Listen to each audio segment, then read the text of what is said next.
ഇന്ന് നമുക്ക് ചോറിനൊപ്പം കഴിക്കാൻ നല്ല ടേസ്റ്റി ആയിട്ടുള്ള ഒരു ചമ്മന്തി തയ്യാറാക്കാം. അതിനുവേണ്ടി ഞാനിവിടെ ഒരു പാൻ ലോ ഫ്ലെയിമിൽ ഒന്ന് ചൂടാക്കി എടുക്കുന്നുണ്ട്. പാൻ നന്നായി ചൂടായി വരുമ്പോൾ അതിലേക്ക് 1 ടീസ്പൂൺ വെളിച്ചെണ്ണ ചേർത്ത് കൊടുക്കാം.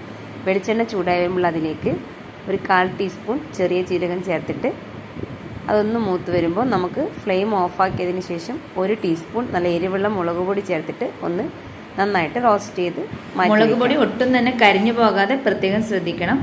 ഇനി അടുത്തതായിട്ട് നമുക്കൊരു മിക്സിയുടെ ജാർ എടുക്കാം. അതിലേക്ക് 1 കപ്പ് ചിരകിയ തേങ്ങ ചേർത്ത് കൊടുക്കാം.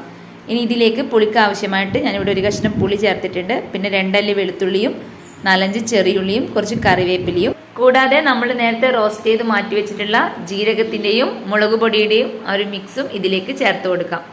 ആവശ്യത്തിന് ഉപ്പും ചേർത്തിട്ട് വെള്ളം ഒട്ടും ചേർക്കാതെ നമുക്കിത് നന്നായിട്ടൊന്ന് ക്രഷ് ചെയ്തെടുക്കാം.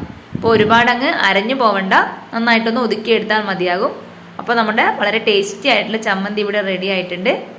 പിന്നെ എരിവും പുളിയും ഒക്കെ നമ്മുടെ ഓരോരുത്തരുടെ ഇഷ്ടത്തിനനുസരിച്ചിട്ട് കൂട്ടിയും കുറച്ചും മാറ്റം വരുത്താം.